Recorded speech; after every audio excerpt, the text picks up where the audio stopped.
Something unusual is starting to happen around the 2026 World Cup, and FIFA may be realizing far too late that hosting the biggest sporting event on Earth inside a politically tense North America was never going to be simple. At first, the plan looked almost perfect.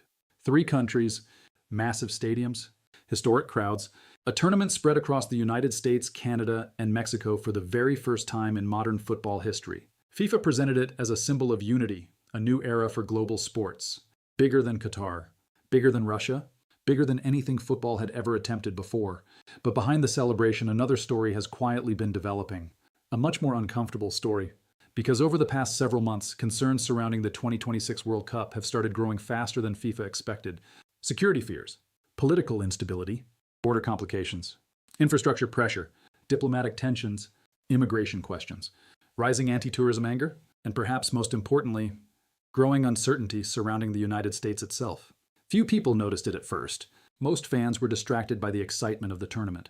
New stadiums, ticket hype, sponsorship deals.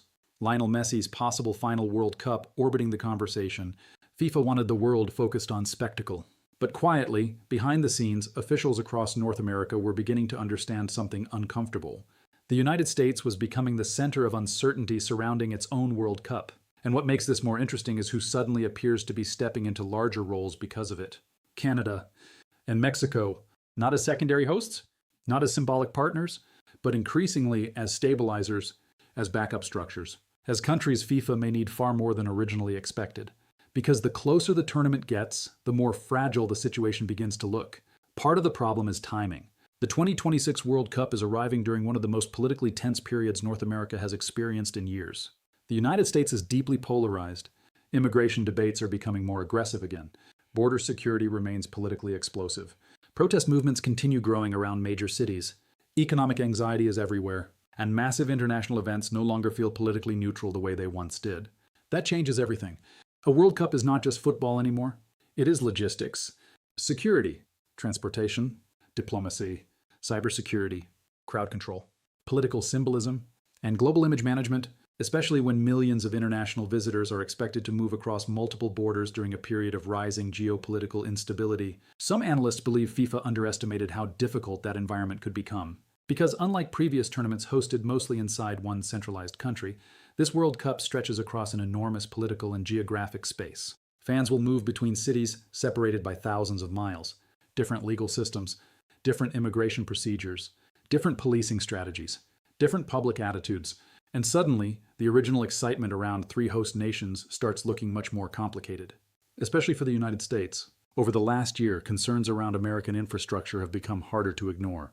Airports remain overwhelmed. Delays continue affecting major hubs. Urban transportation systems in several host cities are already under pressure before the tournament has even begun. Security experts have also raised concerns about the difficulty of protecting multiple high-profile venues simultaneously across such a massive country. Then there is the political side, and this may be where things become most sensitive, because international events often expose tensions that governments normally try to keep contained. During moments of domestic political division, global tournaments can unintentionally become magnets for protest movements, political demonstrations, and public frustration. FIFA knows this. They have seen it happen before, but the scale of the 2026 World Cup may create risks unlike anything modern football has experienced. And that is exactly where Canada and Mexico suddenly become far more important. Canada in particular has quietly started gaining attention as the stable zone inside the broader North American hosting structure. That does not mean Canada is free from problems. Far from it. Canada faces housing pressure, immigration debates, economic fears, and rising political frustration of its own. But internationally, Canada still projects something the United States increasingly struggles to project consistently: predictability, stability, controlled optics, diplomatic calm. And for FIFA, perception matters almost as much as reality. What happened next surprised many people. Some travel analysts and sports observers began noticing growing conversations online from international fans discussing Canadian host cities more favorably than expected. Toronto and Vancouver increasingly started being viewed as safer, calmer, easier alternatives compared to some larger American cities carrying reputations for political tension or security concerns. At first, those conversations looked small. Then they kept growing, because psychologically, global audiences often react strongly to uncertainty. Even small concerns around safety, border issues, or political instability can quickly shape international perception. And once perception changes, large sporting events become vulnerable to something FIFA fears deeply: narrative collapse. That is when the public story surrounding a tournament changes from excitement to anxiety, from celebration to concern. And once that happens, controlling global media coverage becomes extremely difficult. Mexico also plays a fascinating role in this emerging story. For years, many outsiders assumed Mexico would be viewed as the riskier World Cup environment compared to the United States or Canada. But unexpectedly, some analysts now believe Mexico's experience handling large football culture and concentrated fan environments may actually become one of FIFA's biggest advantages during the tournament. Mexico understands football chaos. It understands emotional crowds. It understands tournament energy.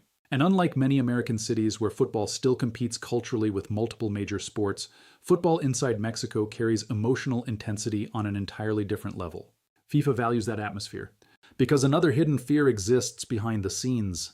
The fear that parts of the 2026 World Cup could feel too corporate, too spread out, too commercialized, too disconnected from authentic football culture. That may sound small, but emotionally it matters enormously. World Cups survive on atmosphere, emotion, identity, passion. Without that, even massive stadiums can feel strangely empty. And quietly, some football fans around the world have already started worrying that the United States-centered structure of the tournament risks losing some of the emotional soul that previous World Cups carried naturally. Canada and Mexico help solve that problem. Canada offers stability. Mexico offers football culture. Together, they unexpectedly begin balancing weaknesses emerging elsewhere inside the tournament structure. And what makes this even more interesting is the geopolitical symbolism underneath it all. Because the 2026 World Cup is arriving during a moment when global trust in American leadership feels less automatic than it once did. That changes the psychology surrounding everything connected to the United States, including sports. For decades, America represented organizational dominance, stability, predictable power. But recent years have introduced a different global perception, one shaped by polarization, institutional distrust, social tension, and political unpredictability. The World Cup may become one of the largest global stress tests of that perception. Not officially, not directly, but psychologically. And FIFA understands the risk, because if major disruptions occur during the tournament, the headlines will not stay about football for very long. They will become political, international, geopolitical. Questions about security, questions about competence, questions about North American coordination, questions about America itself. That is why Canada and Mexico stepping into larger operational importance matters more than many people realize. This may no longer be just a shared hosting arrangement. It may quietly be transforming into a contingency structure, a balancing mechanism, a geopolitical insurance policy for FIFA, and the timing could not be more important. Because as preparations intensify, pressure is building everywhere. Security budgets are rising. Border coordination meetings are increasing. Transportation systems are being reevaluated. Governments are watching carefully. And behind the scenes, FIFA may already understand something the public is only beginning to notice. The success of the 2026 World Cup may depend far more on Canada and Mexico than anyone originally expected. By the time FIFA officially announced the United States, Canada, and Mexico as joint hosts for the 2026 World Cup, the decision was already being described as historic.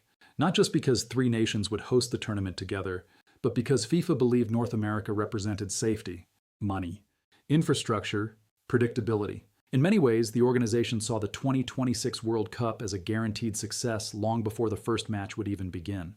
That confidence now looks much more fragile, because what FIFA originally imagined as its most commercially secure World Cup may quietly be becoming one of its most politically complicated. And few people are talking about just how dangerous that shift could become if things continue escalating.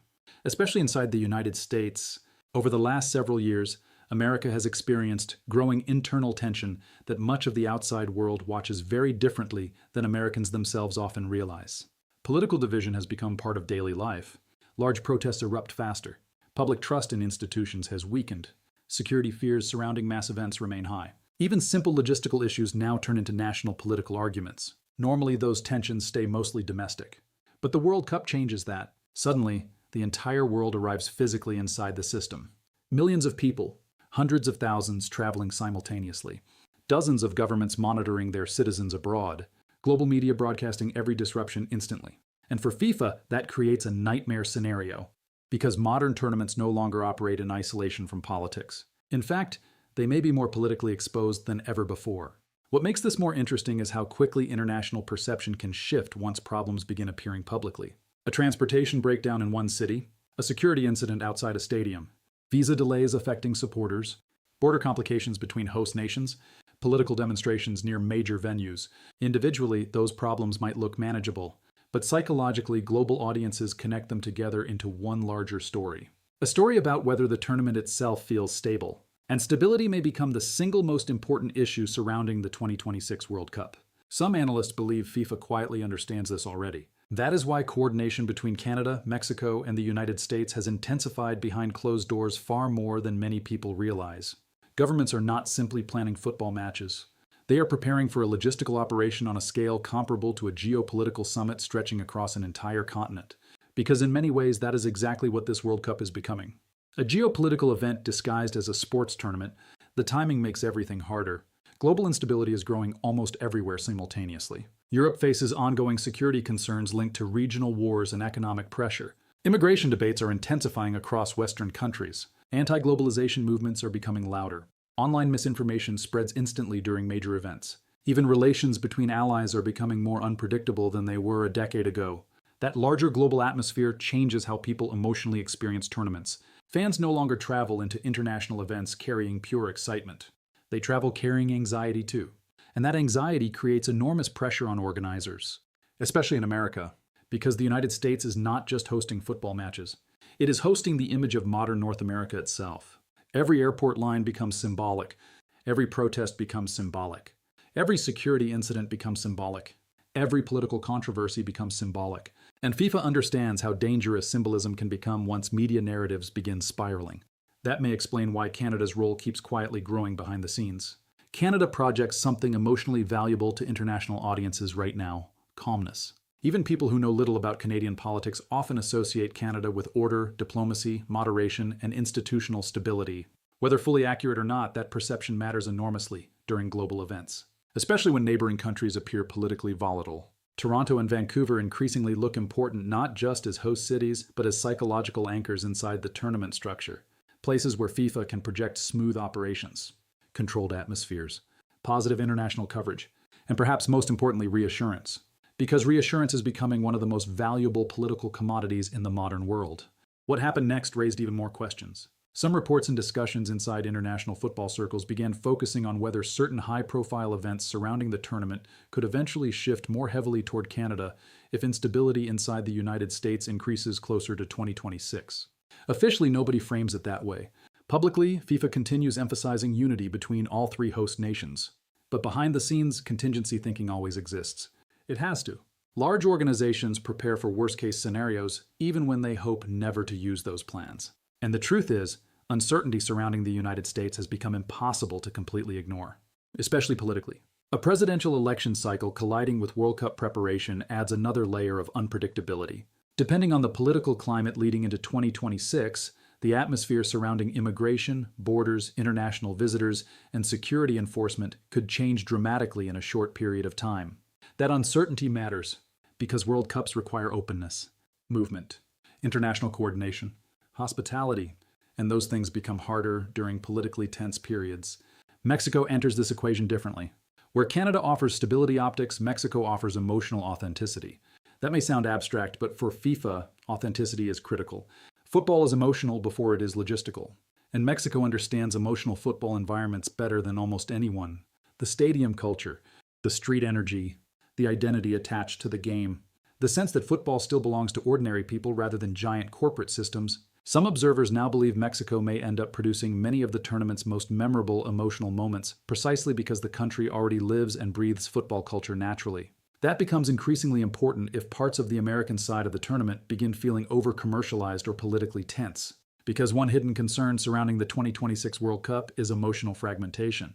The tournament is so geographically enormous that FIFA risks losing the concentrated atmosphere that historically made World Cups feel magical. Fans traveling thousands of miles between venues, different time zones, vast cultural differences between host cities, different political environments across borders. The event risks feeling disconnected, scattered, too large for its own emotional center. Canada and Mexico help reconnect some of that emotional structure. Canada stabilizes perception. Mexico stabilizes football identity. Together, they increasingly look less like supporting hosts and more like balancing forces, keeping the broader tournament emotionally intact. And what makes this story even bigger is how closely governments themselves are watching. Because major sporting events are no longer viewed purely through sports lenses. Countries understand these tournaments shape global perception in real time. They influence tourism, diplomacy, investment confidence, political image, and even soft power. Soft power may be the most important hidden factor in this entire story. For decades, the United States dominated global soft power naturally through culture, entertainment, technology, and global influence. But today that dominance feels more contested than before. China's expanding influence globally. Europe faces internal fragmentation. Middle powers are becoming more assertive. Public trust in Western institutions has weakened internationally. The 2026 World Cup arrives directly inside that unstable global transition, which means this tournament may quietly become something larger than FIFA expected. Not just a football competition, but a test of whether North America still appears unified, stable, and globally dominant during a period of growing international uncertainty. That is an enormous amount of pressure for one tournament to carry. And quietly, Canada and Mexico may now represent critical pieces holding that image together. The closer the world moves toward 2026, the more one uncomfortable possibility begins hovering over everything. What if FIFA's biggest challenge is no longer organizing football matches, but managing the political reality surrounding the countries hosting them? Because if that happens, the story of the 2026 World Cup changes completely. And some people inside football already seem worried it might be starting.